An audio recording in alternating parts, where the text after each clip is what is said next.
May the 4th be with you. Kyle Schassburger, David Kahn, Michael Surber will be joining us a little bit later on the program, welcoming all of you watching live on the Varsity Channel on YouTube, as well as those who are listening in audio form afterward, wherever you get your podcasts. We've got another set of tournament projections from D1Baseball.com here on College Sports Now to discuss. Second podcast this week. Also, our first RPI cancellation, the first documented one, at least that we've seen to this point.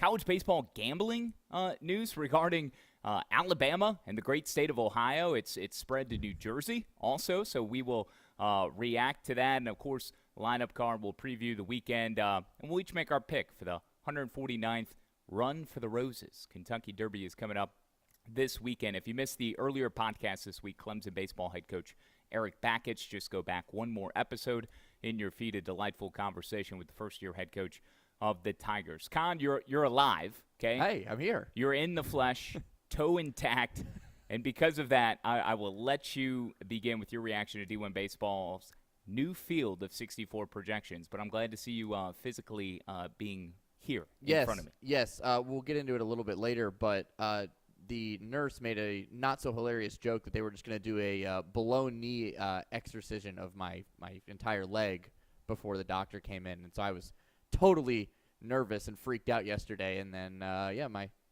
have all 5 toes. They're fine. But we can get into that. Get into the rest of it a little bit later. A less painful experience than you witnessing. We didn't get a chance to get into this from last weekend. You seeing Tulane get walked off on in a resumed game on Saturday. The first part of what was a 21-inning marathon all day, and I'm disappointed with you. You didn't stick around at Clark LeClaire Stadium for all 21 innings, but you got to see your boys get walked off on in the resumption of Game 1 of that series. So my plan was to watch Tulane win the series in the resumption of Game 1 and then Game 2 and then leave at Game 3 because the series is already over. They win, be like, ha-ha, Tulane got them, and then get out because they were up 9-6 when they resumed that game on Saturday. So I'm like, all right, this is perfect. I'll get in. We'll get 3 innings. We'll watch 9 more. Hopefully they win both games. Get out of Dodge. Because the problem was I did the math in my head. That third game wasn't going to end until 11:15, 11:30. Like, I don't want to get home at 2:30 in the morning. I'm an older person now. I don't want to stay up that late. That's just atrocious. And it's already 6 hours of driving. I've been there all day. I'm in the sun. It was hot. The weather forecast said it was going to be cloudy. There were no clouds. We were covered in sun all day. Thank you to the random ECU fan who gave me sunscreen, by the way. God bless you and your family. Oh, goodness. Yeah. Hey, you better have that sunscreen packed and ready for 3 weeks from now. Dude, I'm bringing maybe 4 or 5 canisters. Like it's we need it. It's your dome is going to get a nice tan again. But yeah, so they got walked off on, unfortunately. I've seen it all too many times in Tulane history, and it was great to see them come back. Ricky Castro, American Pitcher of the Week, threw a complete game shutty, first one of the year for that was for the middle Tulane. game. Yes, that was the middle game. They won 8-0. And then, the third game wasn't going to start until 8 o'clock. So I was like, this is the fact you weren't there serves you right that you had an allergic reaction on the way home and had to pull over. Oh, dude. Okay? You had it coming. Come on. You're not the diehard Tulane, green wave, sunshine pumper that you build yourself out to be, okay? You let me down. I don't care about 3 hours there and 3 hours back. If you're there, you stay. You stay there and you watch your team and you support them. You go all the way to Dallas, Arlington for the Cotton Bowl. Sure. You can't stay at the ballpark for 21 innings of baseball. You only get one chance to see Tulane play baseball a year likely. Listen. I'm a practical guy, okay? I love my Tulane Green Wave. I will bleed them loud and proud. But I had to make a practical call here. I had other things to do on Sunday. I was like, I need to get back. I need to get my sleep. I forget what I was doing, but I needed to get my normal rest in. Didn't want to get home at 2:30 in the morning. So it sucks that they lost. I listened to Corey Glore on the way home. It captivated my whole drive. They were in it. They only lost 8-6. So I was dialed in. Just wasn't there at the ballpark. And it was good to see Corey. I got to see Corey in April when I was there for the wedding. Saw him in Greenville for more baseball. Is this the same Corey Glore who is tweeting about how he needs to lose weight? Yet is posting pictures of epic, colossally sized banana sundaes. The same one and only Corey Glore. He's unique. He's a unique man. I mean, I don't know if there are words to actually describe the uniqueness that is one Corey Glore. But by the way, that is the same one. Your boy checked in this morning before he got a little run in, little yog in this morning. Okay. Checked in at 190 pounds. Really? This is the lightest and most nimble that I have been. How old am I? 34? I don't know. Yes. Man, it's 190. Gotta be 12 years. Really? Maybe You're 11. getting close to me. At least 10. It's been at least a decade. You know what I am? Because I went to the doctor this week, so I know how much I weigh exactly. 174. 175. Yeah. Pretty damn good. Hey. That's a great guess. Gains, man. That's the most I've ever weighed in my life. And my dad, who's probably watching this podcast live right now, is saying I've never weighed close to 175 in my life because he was weighed 115 in college and won a wrestling championship at that weight. So that goes to show you how unlikely it is that anyone in my family, direct family, would be 175 pounds. Do you even lift, bro? I mean, a little bit. Yeah, I thought you've been working out. Yeah. Is this muscle? Yeah. Is this muscle? This is muscle. Wow. This is great. Dude, man. I usually was around you're filling 150. You are filling out your shirts. If you're watching live on the Varsity channel, you've probably seen the growth now of Kahn since mid-February. Right before your eyes. You've been able to see the transformation as he starts to fill out his shirts a little bit more. Might need to start getting larges. He's thick. Double C. He ain't at triple C status yet. I'm going backwards. I'm losing Yeah, C's. I know. I'm losing But C's. you're getting lean. Like you're trying to lean up a little I'm bit. trying to lean. And I Yeah. threw on a pair of shorts today that I forgot I had, and sure enough, they're like 3 sizes too big. I got to create new belt loops every time. This has become a normal occurrence every couple of weeks. That's why I keep a knife in my car, pocket knife. Okay. Yeah. For those very reasons. I still can't. We'll get to college baseball.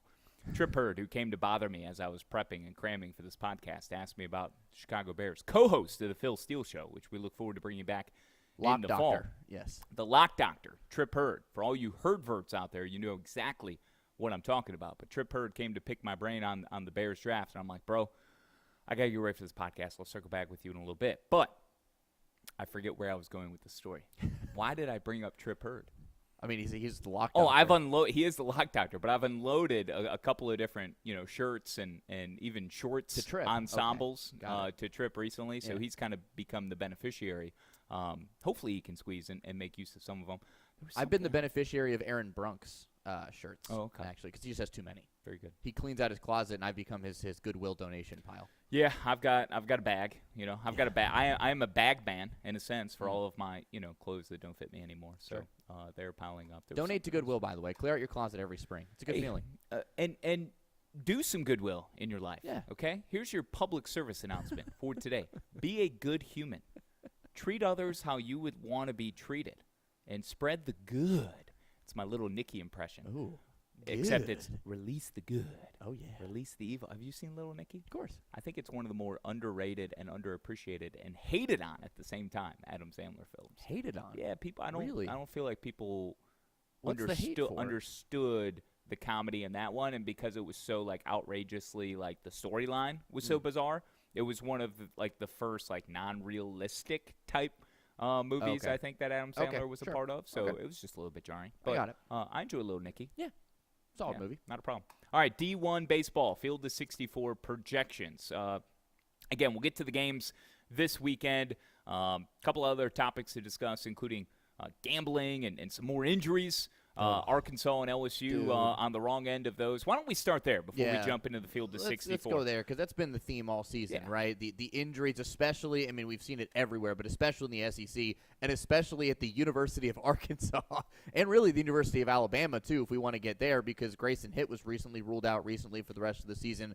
Ben Hess still hasn't come back. McMillan dealt with injuries, whatever. But Arkansas getting the latest blow. Dylan Carter is now out for the season. So another member of the Razorback bullpen is done for the year. You've seen Dylan Carter in person. You know the kind of prowess he possesses on the mound. And he didn't have a good outing when I saw him. But you still could see the stuff. Yeah, I think he threw just one, he gave up 5 runs in his LSU appearance. But here's his numbers this year. 6-0. Yeah. He hasn't registered a loss. 6-0, 3.65 ERA in 37 innings, 26-11 strikeout to walk ratio. He's a dude. He's one of those guys that Arkansas really has had to lean on even more because Zach Morris has been so far behind and hasn't regained the form of what Morris became at the end of last season. And no Tigert. Yeah, and no Tiger during all of this. So, God, it's just one after another. The MASH unit continues to grow under Dave Van Horn. Yeah, so, but look, he's adjusted. He'll continue to adjust, right? That's what Dave Van Horn And does. he just threw an inning. He came in relief of Hunter Holland on Thursday night, game 1 against Texas A&M. Threw just an inning. And then Hagen Smith came in. So they actually, this wasn't the straight Holland to Smith. I don't know what DVH was really thinking in that. I don't know, but it is something to ponder. Okay, we're running Carter out there. He obviously was hoping he can get more out of Carter, but after an inning of discomfort, Carter already hadn't thrown against Missouri State, hadn't pitched in a week. You know, his outings were becoming more sparse as he was dealing with some soreness and discomfort, and sure enough, that was announced officially on Wednesday that Dylan Carter is out with a torn UCL for the year. Yeah, I mean, when you deal with any kind of tightness, soreness that's not regular soreness after pitching, you have to be very careful, especially around the elbow area if you're a pitcher, because usually that can lead to a torn UCL or Tommy John surgery, and then you're out for a year, and you don't want to make it worse, right? Because we've seen a lot of pitchers now be able to come back from Tommy John even quicker than normally. There's that injection you can get that makes it a little bit quicker that we talked about last year, and we saw it in the major leagues, I think, with a guy on the Cardinals. I need one of those injections. Ooh, yeah. Randy Savage. Slap into a Slim Jim. So we've seen this happen, but you want to get it taken care of as quickly as possible. So it's unfortunate for Dylan Carter.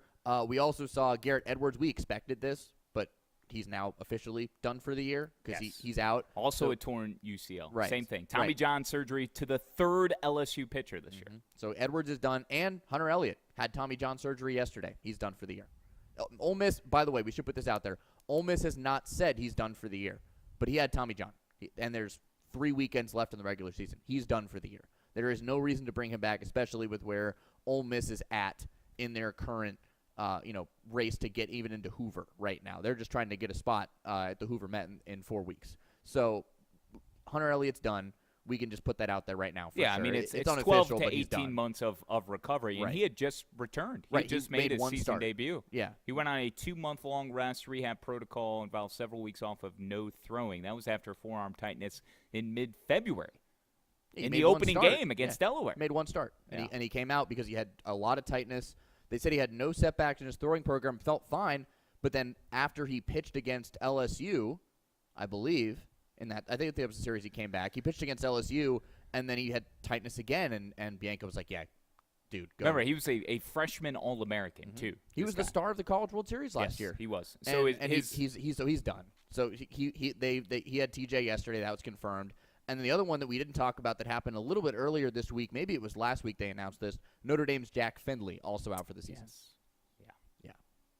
Jack Findley, who in his own right, much like Hunter Elliott, what he became for Ole Miss during their run, Jack Findley kind of became, well, he didn't kind of, he did become the face of the Notre Dame pitching staff and their run and JMB. to Omaha. Yeah.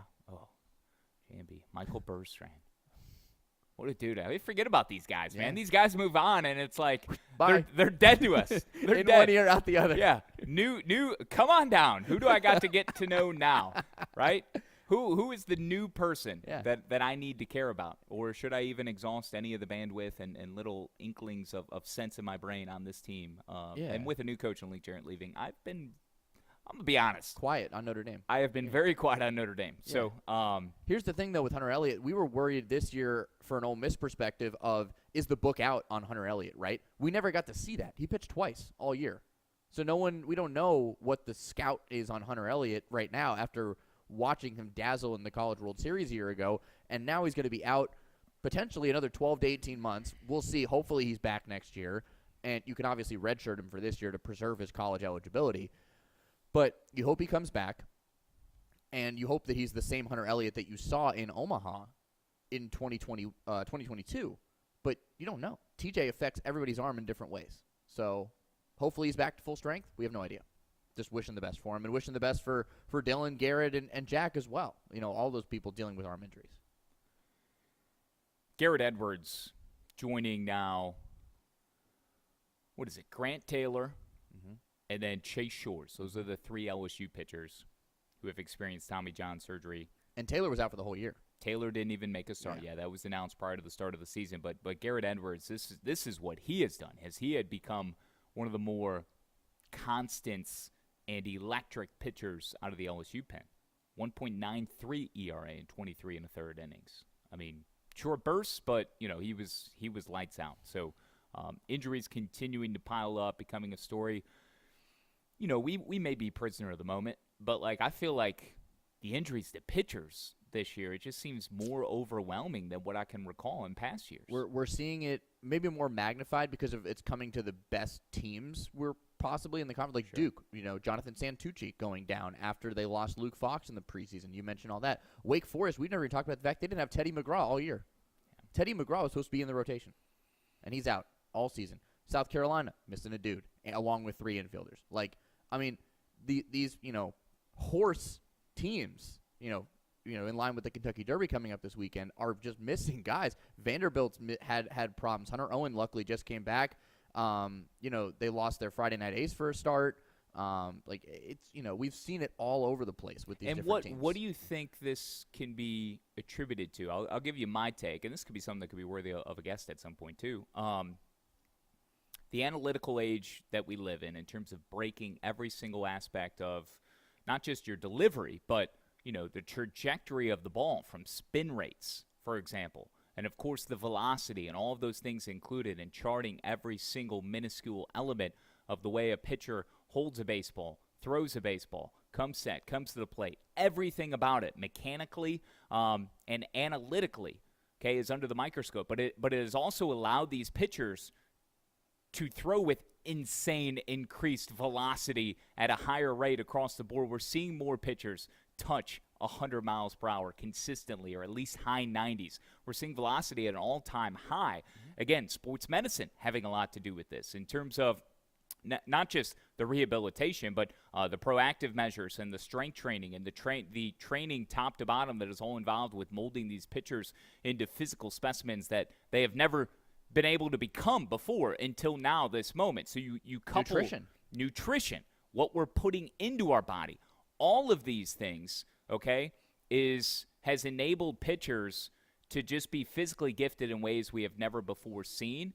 And the consequence here is more increased stress on the arm, Yep. I don't think it's necessarily because I think the microscope is tighter on these pitchers in terms of the leash that they're on. We're not seeing longer outings, and this goes for Major League Baseball as well. I'm speaking about baseball as a whole. This isn't just affecting the college game, and unfortunately this trickles down to the high school game too as well as these resources become more prevalent. But you're seeing more stress, and then you're doing it. You're getting better physically with all of these things at your disposal, but it's at the expense of further injuring yourself or the increased likelihood of being able to injure yourself as you try to compete with these massive hitters who are doing the same thing in terms of their physical prowess and how far and how hard they can hit the baseball. So I think all of those things combined, and again, that leash of trying to shorten it up and not allow a pitcher to go too long, but then also, maybe being overly cautious, and you're going to discover more injuries sooner, faster, and these guys are getting shelved in ways that we may not have seen before. One word you said that really stood out to me, competing.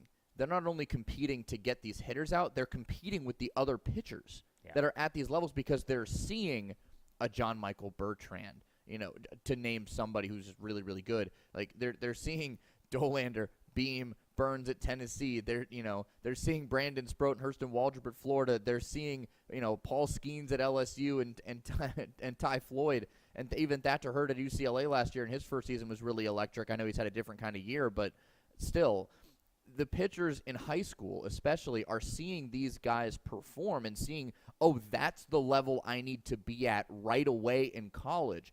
And because of that, I feel like there's more pressure on them to develop that secondary and third pitch, slider, changeup, slurve, splitter, whatever, what have you. But a lot of these pitches, these breaking balls that require a twist of your wrist, a flick of the elbow, those are hard pitches to learn, especially when you don't have the right guidance. And if you're a pitcher who's not working with a specialized coach or an AAU guy, you're just working with your parents or your high school coach, it's really hard to learn how to throw that the right way to protect your elbow. And that's why, there is a bigger emphasis on this, but there maybe needs to be a bigger emphasis on if you're going to throw a curveball, you better learn how to throw it right. or if you're going to throw a slider, you better learn how to throw it properly and with the least amount of strain on your arm, because it's going to ruin you. And everybody's dream, right, is to make it to the big leagues. Well, you ain't going to the big leagues with a dead arm. So that's why there's a lot of, awareness out there and a lot of knowledge out there that gets spewed that says, hey, when you're growing up, just throw a fastball and a changeup. That's all you need. Don't worry about the curveball and the slider. That will come when you're developed, your body develops. When your body's ready. Right. And then you can learn from the proper tutelage, the proper analytics, the proper video metrics that you can watch at these pitching labs, like we've seen Wake Forest develop over the years, about how to properly throw it, how to grip it, how to snap your wrist without wrecking your elbow. And I think that might be part of the reason that's causing these guys to try and elevate themselves over a level they're not ready to get to yet. Well, here's the other thing. You have more cooks in the kitchen than ever before, too. That too. Because of access to all of these new scientific analytical labs, the pitching lab that you referenced at Wake Forest. Just like in golf, how you have a swing coach, think of all of these specialist pitching coaches that you just indicated and laid out as eloquently as you just did about how you need a specific teacher and coach to work with you on your delivery and your arm slot, the way you hold and grip a baseball and your arsenal of pitches and developing something new for the first time. You've got one specific guy for that, okay? But then what about your coaches? What about the parents that are in your ear? What about your travel ball coach, things that they showed you before? And this isn't all happening. I'm not talking about this happening in a 2-week span or a year span. We're talking about reversing certain habits and certain psychologies and mental capacities that you've built up over your 15-year playing career, okay? And at least maybe the last 10 entering college of actually being a physical menace that might have high upside to play high-level collegiate baseball or have a life after high school on the diamond, and you're trying to reverse, and you've got all these competing thoughts and theories in your mind. You need a damn psychologist to go along with all of this in terms of getting your mind in the proper headspace. I mean, all of these things, to use the word again, competing, they can all be competing against each other. And when you have all these voices, like I'm sure every single program, certainly every Power 5 program, okay, of baseball legitimacy, and we can say, there's a couple teams out there that don't have, let's say there's 60 Power 5 baseball. I would imagine all of them have who they believe to be the specialist who's working with the pitcher, okay? They have to, that resource has to be there at this point. And if it's not, well, there's your problem. That's where you can begin. But you've got to have from your physicianal staff, your doctors, everybody, the sports science, the strength training coach, all of these resources should be in place at least for those, 60 of the best Power 5 programs. The resources and finances are there. That's just one guy. Think of what that player had experienced and endured before getting under your watch, and you're trying to reverse or correct a lot of different things. And it's all about, from the player's perspective, finding that little tiny advantage that you can have to be just a smidge better or get that better hitter out. And because of that, they're willing to try all these newfangled things or things they see, God forbid, on the internet. Yeah. How about Paul Skeens going from a vertical slider to a horizontal slider, 40 inches of difference at times from what he threw just a year ago. Now it's Wes Johnson, who's coming from the Minnesota Twins, to come in and completely retooled that slider. Probably a guy you want to listen to. Yeah. That guy more than anyone in the country. You're going to follow and take his advice. And so far, knock on wood, nothing terrible has happened. Nothing but good things are following Paul Skeens, who's now 8-1 on the year with a 1.93 ERA, 124 strikeouts to just 12 walks. 124 Ks to 12 walks. So dumb. Next most is Hurston Waltrip of Florida with 97 Ks. Then Quinn Matthews with 96. Josh Hartle with 90. Each of those guys, 34 walks, 26 walks, 12 walks only for Hartle. But yes, Wes Johnson is a guy that, you're going to take cues from, and fortunately, to this point, there's been no negative drawbacks. But think in other instances where a coach not named Wes Johnson, maybe not with the amount of resources available, to offset any of the deficiencies that can be attached to retooling somebody's delivery, isn't there. Or, is risking something or attempting something that hasn't necessarily been studied or applied, or maybe there's no previous book or precedent on all of these things. That's the space that we're living in 2023 because of all of this newfound information. It's information overload. But that didn't exist 10 years ago. It didn't exist 20 years ago. Certainly wasn't there 50 years ago. So how do we handle these certain situations? And, it's the evolution of life. This is life. Adapt or die. Yeah, and here's the problem for the player's perspective is they need to figure out which information to filter in and keep and filter out the rest. And also from a parent's perspective, a high school coach's perspective, an AAU coach's perspective, a college coach's perspective, your private coach that you hire if you have the resources to do so, all of them need to be in the same avenue, guiding this player in the same direction. And usually there's at least a couple of them that are saying, oh, no, don't listen to him, do this. And then the other guy says, wait, he told you that? No, that's wrong. Do this. And it creates this dissonance in a player's head. And when you're in high school or early college, you don't know what's right.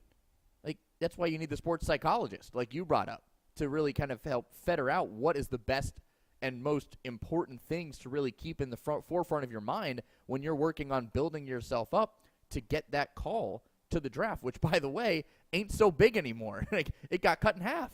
So it's even more pressure on these players. Really what it comes down to, in short, too much pressure on the players, and they try and overcome that by, tweaking different things that may not need to be tweaked.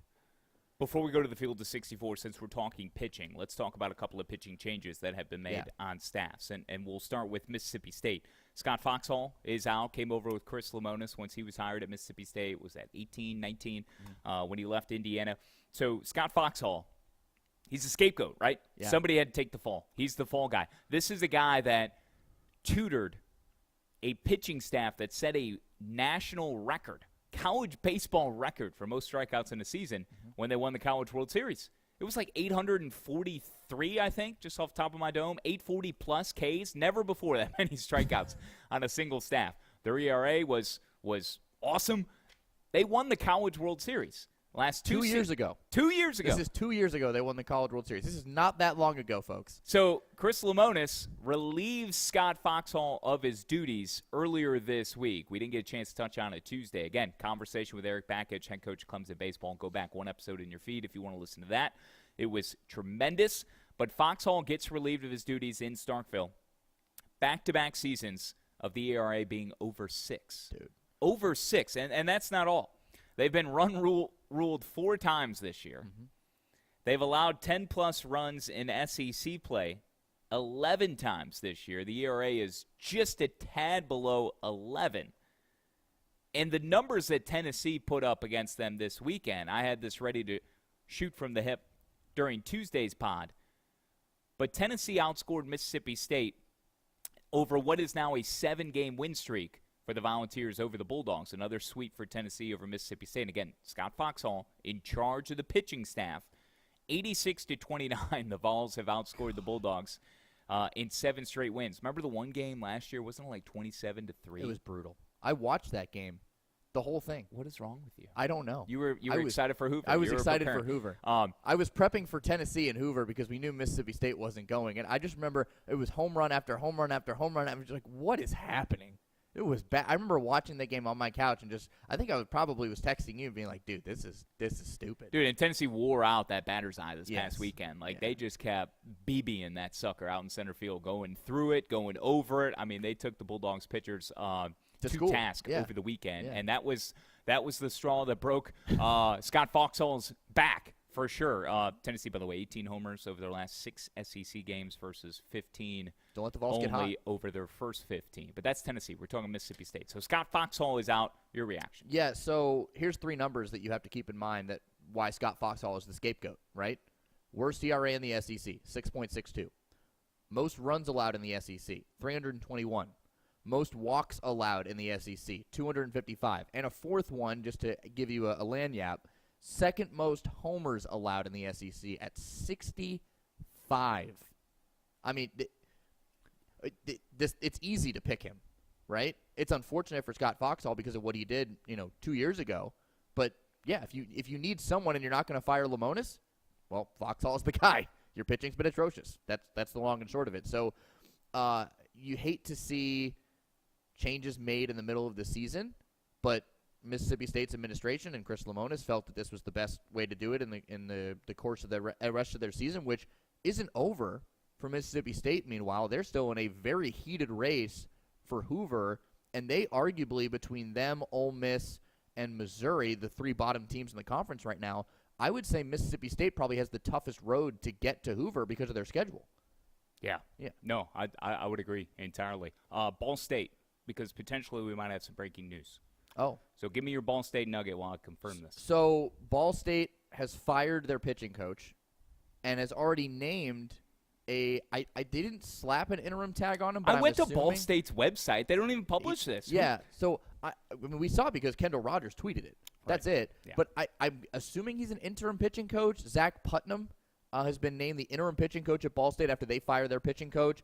Putnam, for those of you out there who may not remember, two-way star at Michigan, drafted in 2008 by the Indians, 7 years in the big leagues. Apparently he was currently going back to Michigan to finish his degree this spring because he only was at Michigan for 3 years before he got drafted in the 5th round. And Ball State said, well, we need a pitching coach. So would you do it? And he was, sure. So, new job for Zach Putnam. While he finishes his degree at Ann Arbor, he's the pitching coach in Muncie. That's pretty cool. That's awesome. All right, so you ready for some breaking news? Because we might not even we'll get to the projections. Oh, my God. You talk about a bombshell. If you're watching live, there should be more of you. You're doing it wrong, okay? Oh. But if you're listening, you're getting this news afterward, you probably already saw it because you're a college baseball degenerate. So I don't know what this is. You're getting these news. I'm going to break some news to you. Yeah. And I'm going to read it I got to make sure it's credited, okay? Okay. Alabama baseball team has fired.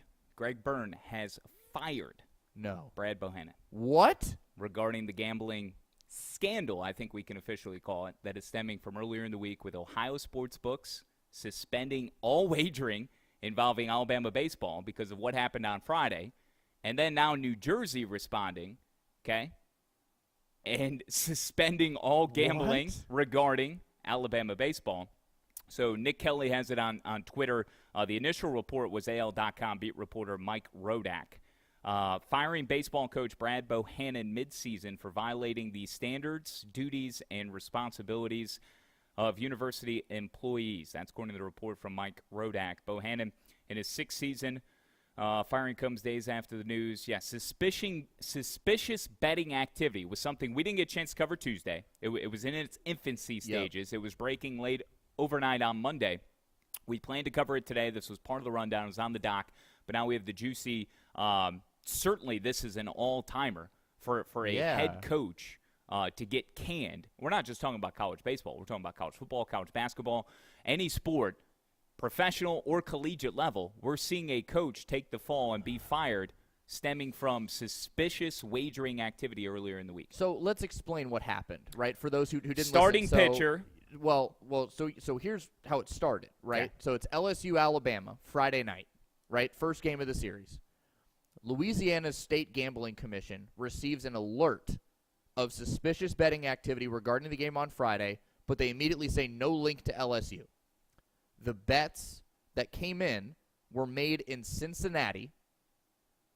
It was a parlay involving the game and a money line bet that apparently was a very sizable bet, both placed on LSU at the BetMGM Sportsbook inside Great American Ballpark. So at the home of the Cincinnati Reds. Both bets on LSU to win the game. And, and tell they me came again, in from Ohio. it was a parlay? It was a parlay involving that game and a money line bet. So a straight-up bet on LSU to win the game. And the LSU – and look, LSU – they're a heavy favorite to beat everyone. They were it wasn't minus 245. Yeah, wasn't that far-fetched of a gamble. Now, the thing was, the initial starting pitcher who was slated to go was Luke Holman, who was a late scratch about an hour out. Luke Holman was publicized in the game notes. He was scheduled to get that Game 1 start on Friday against LSU. Hagan Banks ended up getting the start. Banks went 3 innings, gave up 4 earned runs, including 2 homers to Tommy White and Dylan Cruz, 2 of the more malicious and exuberant and fantastic hitters. Certainly Dylan Cruz, number 1. Tommy White leading the entire country in RBIs, so no shame there as they each hit home runs off of one Hagan Banks. But somebody knew something at that point. And look, sportsbooks are not going to be able to react that quickly, especially with a more, let's call a spade, more obscure sport in terms of what's important or prominent when it comes to the sportsbooks. Like, college baseball gambling is in its infancy stages. Like, you really can only do money line type bets, picking a side. Well, somebody was able to beat the book before they were able to correct. And hammer LSU. Hammer LSU in that moment when the initial starting pitcher was scratched. So that's where we stand. What are you looking at? I'm being summoned by Adam Witten. Oh, yeah, we're on it. We got it. We Yeah. got it.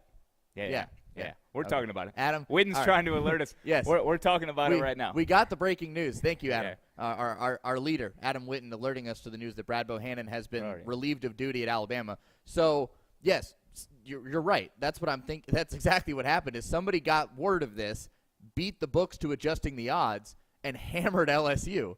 And that happened in Ohio.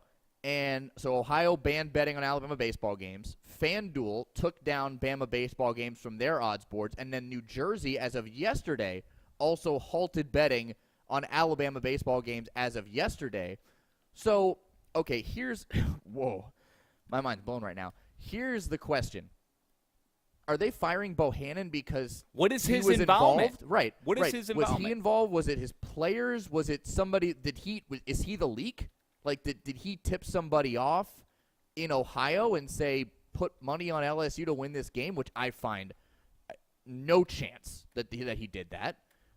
Like, that, that would be just one of the worst possible things you could do and would tarnish the sport and your reputation. So, yeah, what is Brad Bohannon's involvement? Or what is Alabama's involvement? I thought this was just two random people in Ohio that came in, with pockets loaded and just said, Mattress Mac style, hammer LSU. And it, the thing that's been put out with this story so far, right, is that while the betting activity was suspicious, it has not been deemed illegal. There's a difference between the two things, suspicious versus illegal. I've seen nothing out there that anyone has determined that this betting activity was illegal, but with the firing of Brad Bohannon, now I have to imagine something illegal happened, right? Absolutely. Hopefully it didn't involve Bohannon or a player on the Alabama team, but now your mind starts to go all over the place. It's something has been discovered that has led to the firing of Brad Bohannon. We have no idea what it is, and we're not going to speculate on it because that's just poor form. But, wow, I mean, I did not – if you had asked me what would result from this story, I honestly would have said nothing. Like, I would have said this is just a headline, and it's going to go away, and you may not be able to bet on Alabama baseball for the rest of the year. But that's it. I did not see the firing of Brad Bohannon coming at all. And I certainly hope that he or anyone in the Alabama program is not involved in this story any more than we've seen so far. This is, you're right, not illegal, suspicious. Yeah. And all signs, again, not looking to speculate here, but we're just reacting to the news that we have available to us. I was trying to put out a tweet, to make sure people know where they can get instant reaction to this sort of thing. This is just wild. Oh, this is bizarre, very bizarre. And Brad Bohannon, like, just to talk about him for a minute. I mean, he has been a light on this Alabama baseball program, right? Every single year since he's been in Alabama, they've had more wins this exceeding year that he's been there than the year before, except for last year they had one win less. But still, he's made them competitive for the postseason. He's a player's guy. A lot of the players that are currently on this Alabama roster came to the Tide or transferred from another school to Alabama because of Brad Bohannon, because of him and his staff and the culture they implemented in Tuscaloosa and the facilities that they've been able to bring to Alabama and how they've boosted everything like that. I mean, this is truly Brad Bohannon's team. So, I mean, gosh, that is. Whew, I don't know how you feel if you're a member of the Alabama baseball team. That's a heavy blow to deal to have your head coach fired in the midst of a season where you are fighting to be in the field of 64. They're currently in as a 3 seed, I believe, in the Morgantown Regional, if I'm remembering correctly, and something like this can really derail your season because you lose your head guy, right? How do you recover from that? Alabama 3 seed projected in the Morgantown Regional. Yeah. Gosh. So Bohannon's career, and again, we're just getting all this information as it breaks after the initial report. Who broke this? Was around, what was it, AL.com's. Okay. Said Nick Kelly? Is that who you said? No, Nick Kelly is one who has a tweet that is generating a lot of traction out there, too. Okay. Him and the guy from AL.com, I think, were both on it initially. I've already said his name a couple of times. Here we go. Mike Rodak. Thank you. Mike Rodak of AL.com, the beat reporter. So that news was breaking just around 11:15 a.m. Eastern time. And here's the thing: suspicious wagering. Again, this is seismic. Mm-hmm. What coach? Is there anything that comes to mind that a coach? And this is the drawback. These are the consequences that we have been cautioned against. That everyone is cautioned against when it comes to growing gambling and allowing it to become more of an accepted, quote-unquote, part of society. Certainly not if you're the head coach of a team and there's suspicious wagering activity swirling around your club that ultimately results in you getting canned and delivered a pink slip just days after ESPN.com had the report overnight Monday into Tuesday about the Ohio wagering scandal and sportsbooks pausing any betting regarding Alabama baseball. And this is what you worried about, on how it could swallow up, chew and spit out its own people that are competing, right, that are part of the action. NFL players have gotten slapped here over the last several weeks. Some suspended for the entire season. Because they did it at the Lions facility.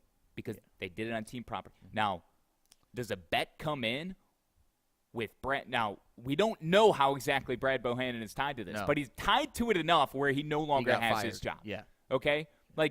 There was no speculation, by the way, that I saw. I don't know if you saw any, that anyone at Alabama baseball was tied to this. Anybody within the program bet. There was no speculation about that at all. That's why this news is so shocking to us. One, because Brad Bohannon's such a well-respected head coach. Two, because there was no link that had been put out there that said anyone on LSU or Alabama was involved. Louisiana came out right away and said this has nothing to do with LSU. LSU's not involved. And no one said Alabama isn't involved, but nobody said Alabama was. So that's why this is so shocking to us, because we didn't see that coming at all. So Bohannon in 7 seasons, 184, 156, and 1 overall record, 53, 115, and 1 in the SEC. Never had a season above 500 in SEC play in his 6+ years leading the Crimson Tide. But here's what I was getting at, too. You know, all the things that we're warned about with gambling, they're all coming to a head right here involving one specific program, a flagship type program, a massive brand, as big a brand as there is in all of college sports. And that's because of what Nick Saban and Alabama football and Paul Bear Bryant and what the football team in general has been able to do over generations on the gridiron. But Alabama baseball, again, has that university affiliation, designation, clout, star power, recognition. This is as big as it comes when it comes to a program and a head coach who is taking the fall because of some unknown suspicious activity. I would imagine we will get more details. Right. But here's the, because Greg Sankey commented on this early in the week, because his quotes are reported. I'm reading from On3.com, which is part of the Alabama Crimson Tide reporting database, collection of reporters, again, giving credit to Rodak for initially breaking the news here after 11 a.m. Eastern. But Sankey, you know, your antenna goes up when you see that initial report early in the week, right? Alabama baseball, why is one of my schools involved with the suspension of gambling in another state, the great state of Ohio? And then it hits New Jersey yesterday, part of the betting mecca, if you will, beyond Las Vegas, but New York, New Jersey, that area of the country. Greg Sankey says, we are aware of reports related to the suspension of wagering on Alabama baseball games. We will continue to monitor available information and any regular activity. That was earlier in the week. He went on to say, as many states have acted to legalize sports gambling, we are reminded of the threats gambling may pose to competitive integrity. Together with our member universities, we'll continue to emphasize the importance of regulating, overseeing, and providing education related to sports gambling activity.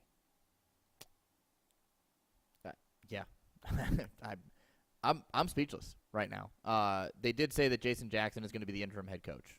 That has been announced as well. They did. I did see that. By the way, some of these comments exclusively given from Alabama to On3, who I've credited already, but On3's Andy Witry, who does a great job covering Alabama baseball. So we're going to have to wait and see what else comes out about this, because, I mean, we may not know in Hoover what actually happened yet with all of this.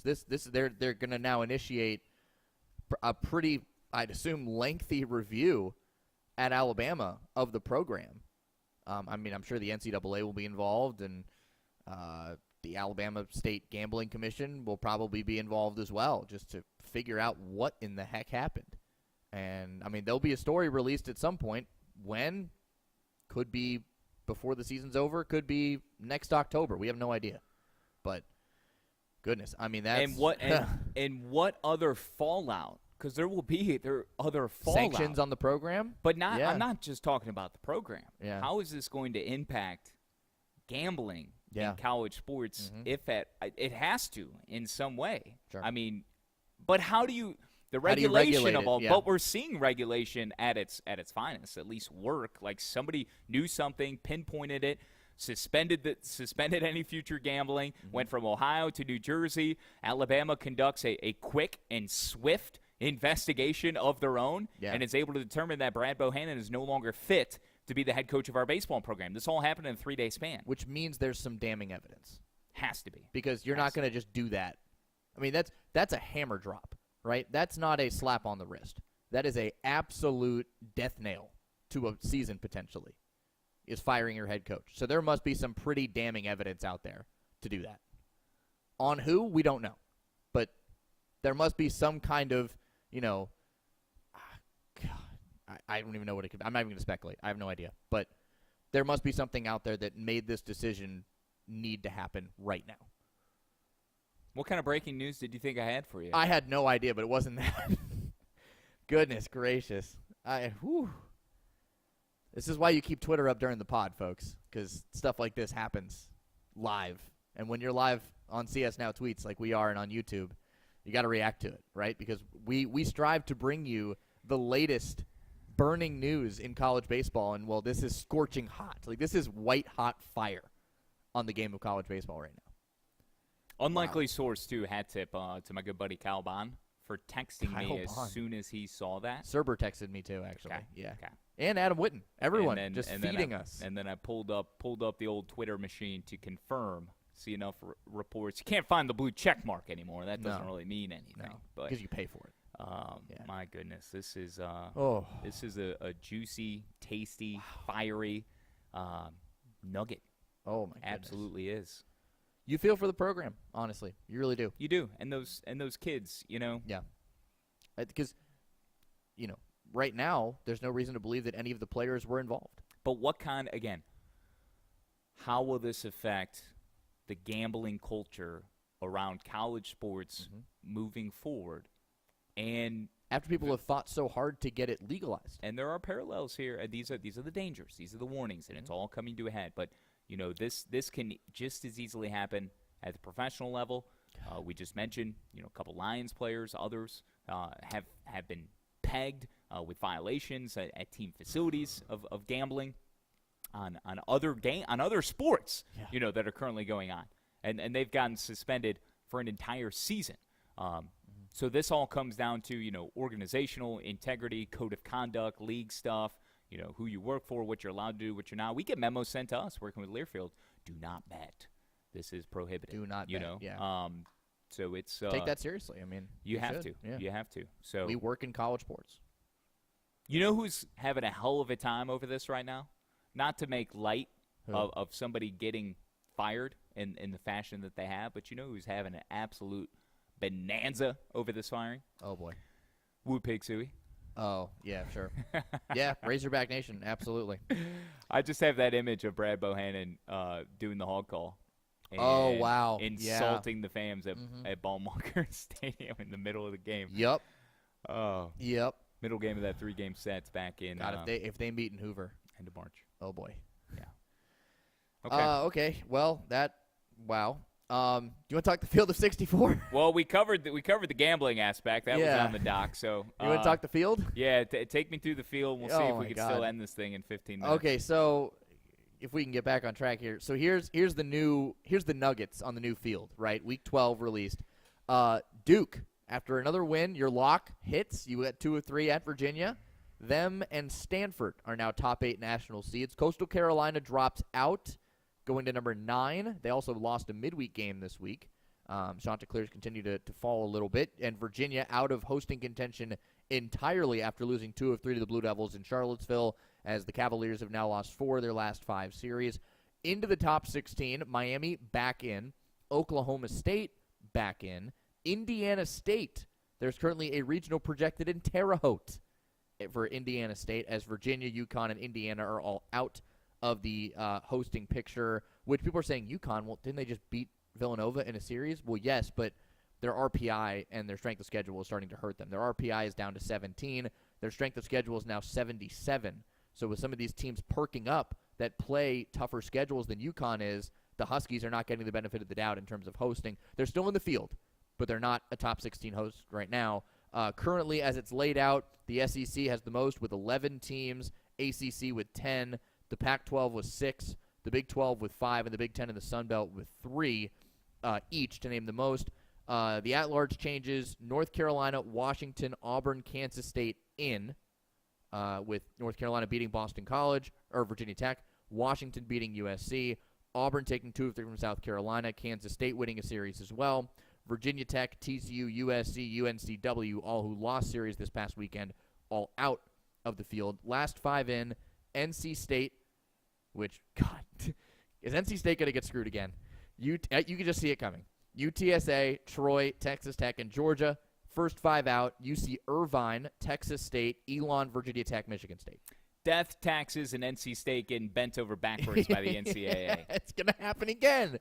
You just see it coming. It's coming. Oh. You can see it right now. We're both going to be watching the selection show on Monday, and NC State's name is just not going to be named. Like, you see it coming. It's just going to happen again. All right, what's your favorite one of these 16 pods?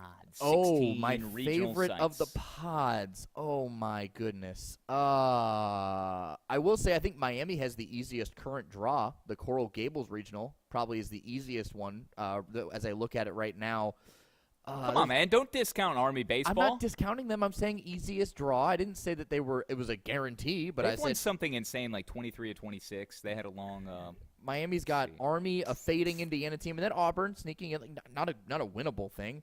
My favorite one, you know what? I might go with the Conway region. Yes. Yeah. Yep. Coastal Carolina, Maine, ECU, and North Carolina. 3 Carolina schools in there, and then you bring down the Maine Black Bears.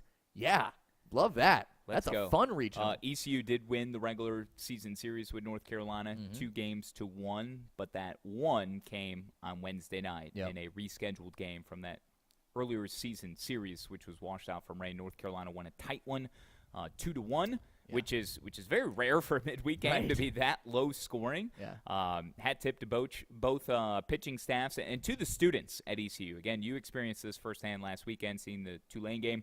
I've been there for a game, calling it for the radio network at Clark LeClaire Stadium. The Jungle, Greenville, they get up for college baseball in ways that are very much unparalleled across the rest of the country, excluding the SEC. ECU cares, and they had their students lining up yesterday hours before first pitch in a line that just weaved its way all the way through the parking lot. It was pretty cool to see. Yeah. A couple other thoughts I have on this. The new Texas regional, there's always been like a Texas flavor, right? Yeah. The new one is the Dallas, the DBU. Dallas Baptist, yeah. So you've got ISU, Indiana State is the 16, DBU is the 15, Coastal the other little guy, if you will. At 9 with the Conway regional. But Indiana State at 16 with Central Michigan, Tennessee, and Iowa. Yeah, tough draw. Very tough, very tough. Nobody, if Tennessee doesn't get a 1, which still very much realistic, especially considering the way they're playing, obviously, right now, playing their best baseball. But you don't want to be in a region with the Tennessee Volunteers, especially with one that isn't hosting. No. And they're having to go on the road. That's probably exactly what they need to continue to motivate them and influence them and keep them flexing en route to a hopeful return for Big Orange Nation, for Big Orange going up to Omaha. So, but DBU is the Texas-flavored one outside of NC State coming in as the 3. But DBU the 1, Texas the 2, and Sam Houston State is the 4. I thought it was curious that Campbell is a 2 seed, goes to Winston-Salem. That's cool. That's legit. Fighting Camels. Demon Deacons together there with Ryder and Georgia. Wake is the number 2 overall seed. But my favorite is LSU, the number 1, because not only do they get Southern Miss, which is a rematch of last year's regional where LSU had to travel to Hattiesburg. Southern Miss of course, won that one in dramatic fashion in a final against LSU as those two teams jabbed and traded blows back and forth. I think Southern Miss had to come because they came out of the loser's bracket to come back and win that one. Yeah. And then Southern Miss losing the Super to Ole Miss, the eventual national champion. So you got LSU and Southern Miss. You got that storyline continuing to unfold and build up. But then you also get Washington, which marks the return of Jason Kelly, who's in his first year as the head coach of the Huskies. He was Jay Johnson's pitching coach, both at Arizona and then followed him to LSU. Spent the first season there with Jay, big, burly, handsome gentleman. He's got a nice beard, good facial hair ensemble, and doing big things at Washington. Again, hanging L's on USC. Hanging L's on the Los Angeles, Yeah. LOSS, schools from L.A. Yeah. So Jason Kelly's returned to Baton Rouge. And then some other team from Washington is also coming down. Oh, wait, no, that's Incarnate Word. Every time They're not in Washington. But every time I see the logo, I look them up. UIW. Yes. It looks like it's something from Washington. Sure. Like University of Do you know where Incarnate Washington. Word is located? It's in Texas. Okay. Just That's making all. sure. That's all I know. Just making Houston area. sure. I believe that's the Houston area. It's San Antonio. Okay. Yeah, San Antonio, Texas. Close enough. It's Yeah, all San Texas. Antonio, they are the Cardinals, just FYI in case there's another Cardinals team out there. Yeah, because they look more like a Red Hawk. Right. That's like an Miami aggressive. of Ohio. Yeah. That is an aggressive-looking cardinal. It is. Like that's too much for me. a little intimidating. Cardinals should. It's like the Campbell fighting camel mascot. almost. Cardinals should represent tranquility, some nostalgia. Oh. Cardinals are equated with the dead, right? Like good thoughts Yes. of the dead. Yeah. Okay. Mhm. That's what I'm getting at. Like it's Okay. a more Sure. pleasant, good vibe, good Right. feel. Like my daughter always points out the Cardinals when Pudge sees a Cardinal. She's like, "Look, there's Grandma, or there's Gigi, or there's Oh, Papa." wow, It's that's the so cutest. nice. It's the sweetest thing. Man. Oh, She wow. will melt your heart. Yeah, it is the sweetest I mean, thing. your And I'm daughter's like, awesome. Yeah. So we So taught her how to play hacky sack yesterday. We did. Or, I yeah. mean, cornhole. Or bags. Or whatever you call it. First of all, it's called bags. Whatever. Ladies and gentlemen, it is not called cornhole. It is called bags. Difference of where you grew up. We also played Polish horseshoes. Yes, which I'd never heard Which that you name don't before. think, yeah.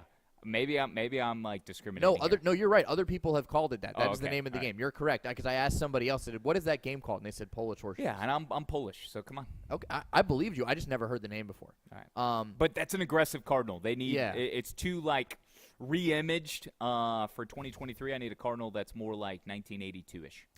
Okay. That's what I like in my Cardinal. So I have two other thoughts on this. Official bird of Illinois. Illinois State, also the Cardinals. No, No? Redbirds. Oh, you're right. What? That's a Cardinal. Jesus. All right. Okay, so I'm not sure why winning a series at Michigan, who has an RPI of 83, puts Oklahoma State back in the hosting field. Which, by the way, the Cowboys are playing out of conference again this weekend. They're playing East Tennessee State. Two series in a row, they're What are playing we out of doing? conference at Michigan and then versus East Tennessee State.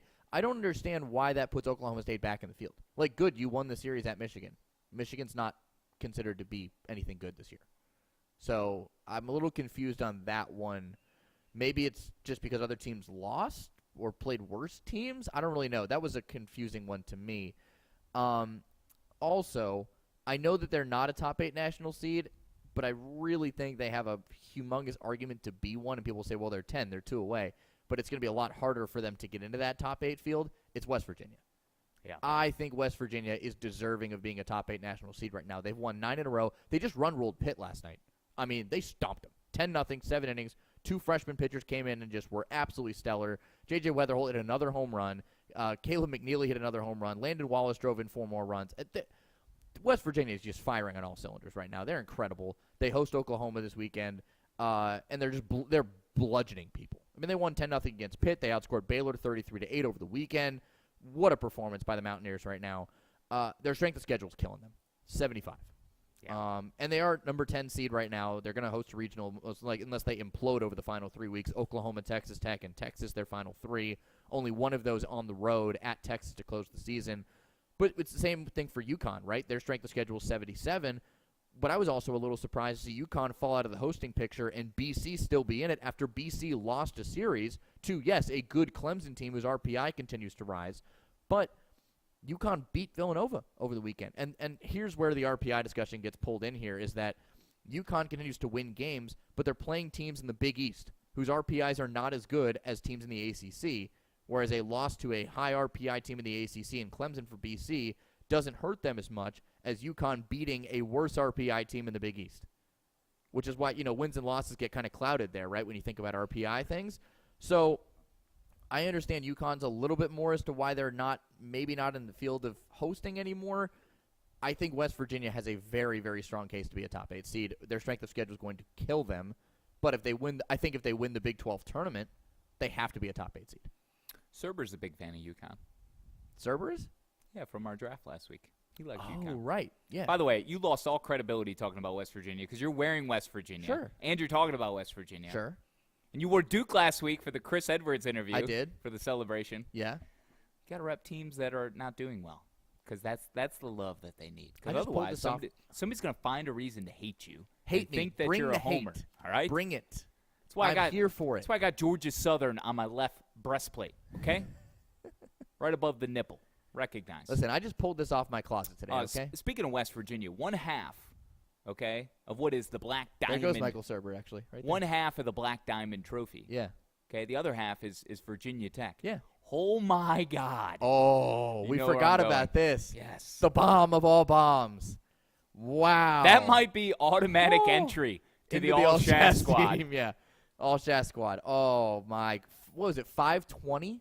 520 feet, 116 miles per hour, and exit velocity off the bat for Brody Donay. Oh, my goodness. I had to listen to the call from Evan Hughes just to make sure I pronounced his name correctly. Yes. It's Donay. Yes. Not donut. Donay. Donay. Yes.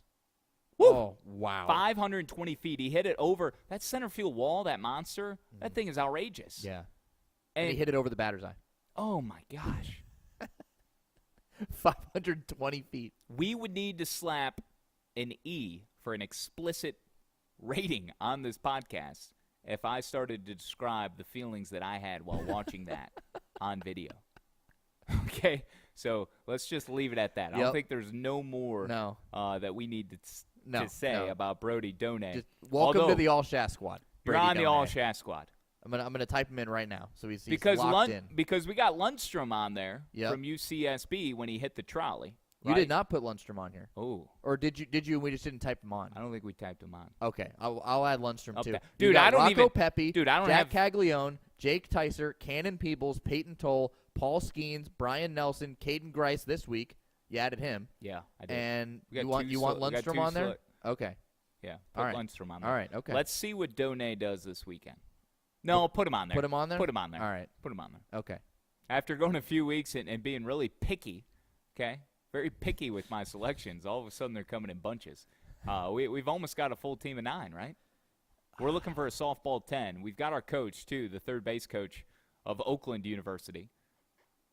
We have 9 if you add Lundstrom and Donay. Okay. Yeah. So we've got one more pick over the next 3 weeks. Yep. This team, I'm going to field the team, and it's going to make an appearance at a regional. Okay.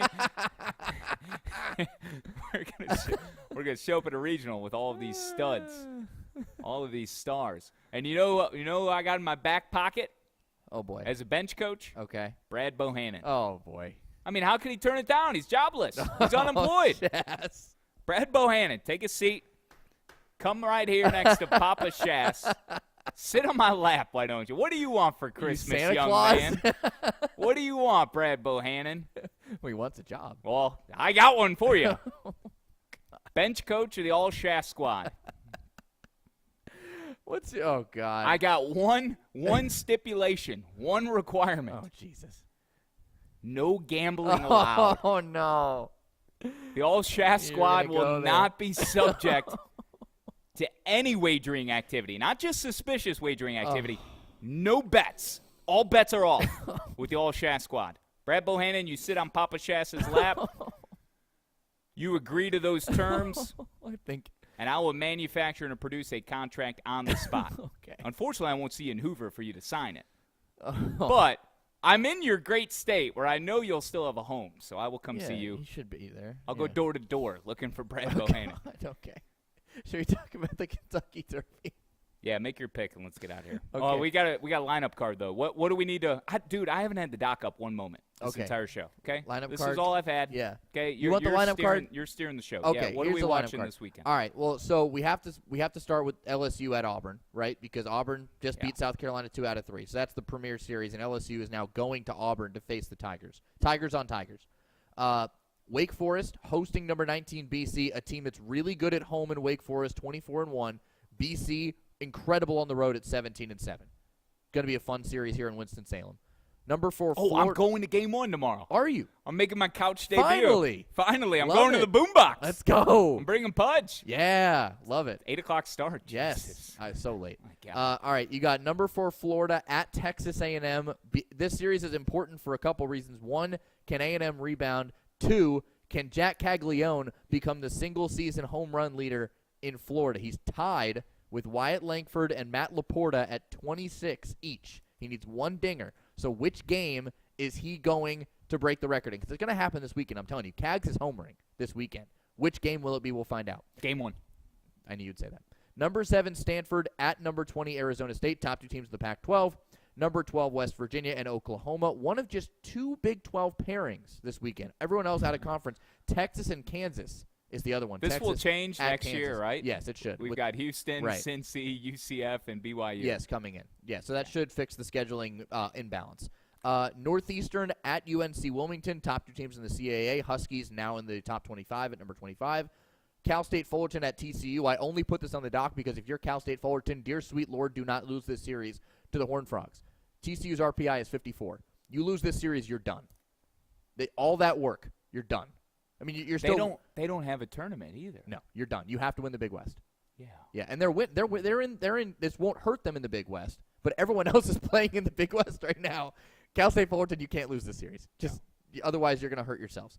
No. Wichita State at Houston, top 2 teams in the American facing off, and then Xavier at Creighton, number 3 and number 1 in the Big East, playing this week. Any of those stick out to you for a lock or anything like that?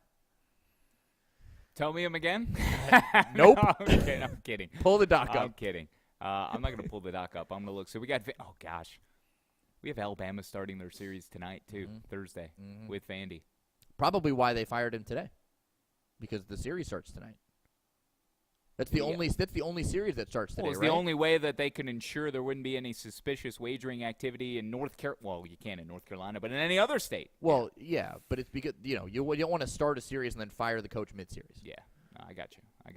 So they again, damning evidence. They had enough information available for Something Greg is Byrne. there. We don't know what it is, but something's there. Go ahead and pull the trigger. No, let me look tomorrow. Let me just look at top 25. I love so my favorite series of the weekend is Northeastern UNC Wilmington. Okay. I think. Great. I mean, I've been infatuated by the Huskies all year, and Mike Glavin and that squad. And UNC Wilmington, this is huge for them in terms of their bubble team. Top 2 teams in the CAA. Yeah. UNC Wilmington just got booted out of the field because Northeastern took their spot. Yes. Yeah. And so- Elon, first 5 out, another CAA team. See ya. So yeah. Dude, watch out for Boston College this weekend. Is that going to be your lock? Watch out for Boston College. Here. Oh no. Watch out. Oh, are the Deeks going to lose a series for the first time all year? Is Joe Wild coming down? Because he posted something on Facebook saying he had the radio and Twitter that he had the radio call, but he wouldn't be. Are they traveling him down here? No. Okay. No, Joe is not, as far as I know. Well, maybe BC does not travel for baseball. I didn't think so. Maybe he's doing a remote or something. I swear. Look, I saw him post because on Twitter. He was talking about his studio duties for the Red Sox. Yeah, this was from like April 15th and 16th. I know what you're talking about. He posted about that on like LinkedIn or Facebook yesterday. Is that what you're talking about? Yeah. Yeah, that was from April 15th and 16th. Oh, okay. Yeah, you just didn't see the dates. Forget. Yeah. I was like, Joe is not. If Joe was coming down, I would know. Weil would have let me know. I fell victim. Okay, here's the surefire lock. Uh-oh. BC is Bird. Okay, Bird Ball. Bird ball, baby. Bird Ball is winning the series? 2 out of 3. Oh my gracious. This is number 2 team goes down. This is your wildest lock. Read it and weep, baby. Bird Ball. 2 of 3 at the Boombox. At the Boom. They play well on the road. Boom, BC. Boom, boom, bird ball. All right, I'm typing in the doc. Boom, boom, boom.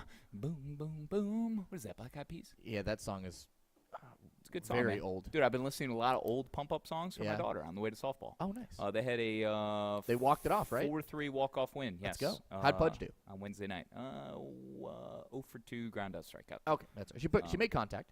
Yeah. Okay. The other night they lost. They blew a 5-2 lead and lost 6-5. Damn. And she was 2 for 3. Okay, that's good. Let's do Derby horses. I've got mine. All right. But before we make our pick, Oh, here's my beef. And this you would have beef with the Derby. Just give me a mint julep. I'm ready. So we fire a coach. We take his we impact his livelihood. Yeah. He's changed forever. Sure. Okay? His life is forever impacted. Yes. For being involved in some sort of way With the gambling mix-up. Yeah. to suspicious wagering activity. We'll just Yes. keep calling it what it is, how it's being reported, because we don't have enough details at this point. And Brad Not even Bohannon. close. So he loses his job. Yeah. Okay? Imagine if somebody had died. Okay? Okay. Trying to get morbid. We're probably and this happens quite frequently, unfortunately, because it is the circle of life. And this is, this is something that happens. Mm-hmm. We don't live forever. But Jeez. in in situations where something might happen in the immediate lead up to a big game, let's heaven forbid, somebody who is participating, coaching, guiding, mentoring, what have you, legend, some sort of an attack, anything. Games get canceled, right? Mm-hmm. Games are canceled. You reschedule them. The 149th Kentucky Derby this Saturday, already this week, has seen 4 horses die. Where is the outrage? What? 4 horses have I didn't died. know that. The 4 horsemen. They're Oh. dead. But Oh, have we no. talked once? Have we deliberated one time to cancel the event? No, we just accept this as that's what happens. It's horse racing. It's Jesus. part of the it's part of the shtick. It's part of the lure. It's kind of the disgusting underbelly of what is horse racing in general, how either A, they can experience racing injuries in the races leading up to the event, or B, these injuries, become so severe that they can affect a horse's ability even just to chew some of these muscular and skeleton-like injuries that they can experience. So, my winner will not be one of the following: Parents' Pride, Chasing A Right, Wild Ice, and Take Charge Brianna, because all 4 of those horses are now dead. Yeah. So, moment of silence, pour one out to those 4, okay? 2 of them suddenly collapsed after racing. 2 were euthanized after suffering irreparable injuries. And this has the collective horse racing community, okay, which is still very small, very tight-knit. Now, the Kentucky Derby and the Triple Crown changes that for an entire nation and a world who becomes fixated on Churchill Downs and the like of horse racing tracks across America. For this event, it becomes a big deal, and that overshadows any of kind of the nasty, again, underbelly or, terrible drama and activities and chain of events that might happen leading up to an event, and that's what's happening here. We are not giving these 4 horses their due, and the trainers, the owners, the jockeys, the fans, all of those representing these specific horses and really the horse racing culture and sport in general are actually besides themselves. They're up in arms. They don't know how to respond. Okay, they are. This is some earth-shattering stuff. But people who follow the sport of horse racing aren't part of that tight-knit group, and they don't know. There's not enough, attention to that being paid. So I'm not speaking. Part of me, there's a little bit of tongue-in-cheek in my argument, in at least trying to bring light to this. But my God, we're still having this race. We're still talking about all the other horses. Yeah. Yet 4 of your competitors have already died. And 2 of them, apparently, I just read an article, the results came back and nothing was wrong with them. So we're just the autopsy afterwards. Yeah, blood reports were good. Of the 1,000-pound animal. Why did we euthanize this guy? Right. So the activist part of this is and look, I'm not that guy. Certainly I take more flack, for saying the wrong thing and taking, bizarro type angles and arguments on certain things, and I'm not afraid of being different. But in this sense, for what it is, 4 horses have died. Not enough people are talking about it. It kind of gets swept under the rug, and then we're gonna run the 149th run for the Roses on Saturday. So it's a very sad reality. But even those in the horsing culture have admitted and said, like, look, this is unprecedented. 4 horses. Churchill Downs said the same thing. This week, ahead of the Crown Jewel event at Churchill Downs, 4 of them have died. So that has left me with 3 potential selections. I'm going to let you go for. Well, all that said, we're still going to pick a horse. Yeah, we're still going to watch. Yeah. We're still going to love it. I don't have a big enough hat. Greatest 2 minutes in sports. I'll seek a mid julep when I get out Saturday night. Yes. After working a shift at the pro shop, and I will enjoy it as best I can. So I'm not one of those. I will try and find a mid julep in Texas, where I'll be this weekend. Another wedding, man. Another wedding. Hey, I've been there. I was your age, man, when everybody was getting married. I turned most of them down just because I didn't. You don't like weddings. So. Well, no, I love weddings. I just don't. I don't have the coin to keep traveling around dishing out gifts and all that. That's an expensive hobby to have for a summer. Dude, the wallet's crying. Right now. It's all right. You got your toe. I do have my toe. It's still alive. All right. For now, I have to go back in a month. Give me your winner. I'm going Practical Move. Ooh. At 10-1 odds to win the Kentucky Derby. Has won its last 3 races and finished top 3 in its last 7. Consistency. And I like the name Practical Move because I'm a practical guy. Going with Practical Move. I'm more of a practical jokester. Yes, you than are. A practical guy. Yes. But, that's why I knew you wouldn't pick him. Very good. I like how you picked a name that represented who you were. Absolutely. I was kind of on the same line of thinking. I figured you might be. Forte, who is the favorite, at 3-1. I think of the vehicle I drive. I think of one of my favorite running backs, not named Walter Payton, who played for the Chicago Bears. Roll wave. So he's the favorite at 3-1. He is. Then there's also 2 Phils at 12-1. So we can go with Phil Mickelson. Yep. Phil Ivey, star poker player. Sure. I was trying to think of other Phils. Phil Brame. Philip Rivers. Phil Brame. There's more than 2 Phils. Yeah. So that was the exercise that I used, and I'm like, you know what? You can't just have 2 Phils because I think of Phil and Lily from Rugrats. Oh, I mean, the ultimate Phil. Phil and Lil. Phil and Lil. Oh, man. Phil and Lil. Wow. Let's name a horse Phil and Lil, and then come back and talk to me. All right? Who are you picking? So I'm not going with 2 Phils. Okay. The other one I considered was Hit Show. That just sounds like a more arrogant, confident, robust, just meaty, masculine type. Like, hey, sure, gun show, hit show, girls that for the girls type you. thing. Yeah. Hit show's at 30-1 though, not good. Too big. So I'll just take the favorite, man. Take Forte. Give me Forte. Wow, you take a favorite. That's rare. Give me Forte. I would not have picked that. A lot of surprises on this show from you, Shass. Forte. That's you all breaking I got, man. news about Brad Bohannon and picking the favorite. I never saw that coming. Anyways, before we sign off, do want to remind everyone, while we are going to Hoover in, less than 3 weeks? We'll be there? We 18 days? We leave 2 weeks from Monday. So yeah, 17 days we'll be in Hoover. But next week, SEC softball tournament coverage comes your way on the SEC Radio Network, SiriusXM, and the Varsity Network app. Rob Joyce, Gabe Genovese, Dan Kortz will have the entire tournament from Fayetteville, Arkansas. They will be going to the home of the Arkansas Razorbacks for that tournament. It's also graduation weekend in Fayetteville, the weekend of the semifinals and the championship. So good luck to the city of Fayetteville, Arkansas for all that. But Rob, Gabe, Dan do a tremendous job on the coverage of that. SEC Radio Network, SiriusXM, and the Varsity Network app. Tune into the SEC Radio Twitter channel to find out all the channels where you can listen, et cetera, et cetera. And yeah, that's the only thing else I wanted to plug. That's it. That's all I got. The boys at D1 Baseball are live podcasting too. Oh, let's go. They have to. At D1 Baseball is where you can follow them. D1Baseball.com. Certainly couldn't do this pod without them. There's our weekly plug. And subscribe to SEC Extra and go to the event and all that stuff. All that good stuff. And yeah, have fun. Rob Joyce and Gabe Genovese and Dan Kortz. They'll do a terrific job. Varsity Network app is where you can get your softball SEC tournament fix next week. And we'll be in Hoover very soon, as Kahn said. He's at SportsCon 4. I'm at Kyle Schass. Michael Surber will be putting this together, helping the release, the launch of our second pod of the week.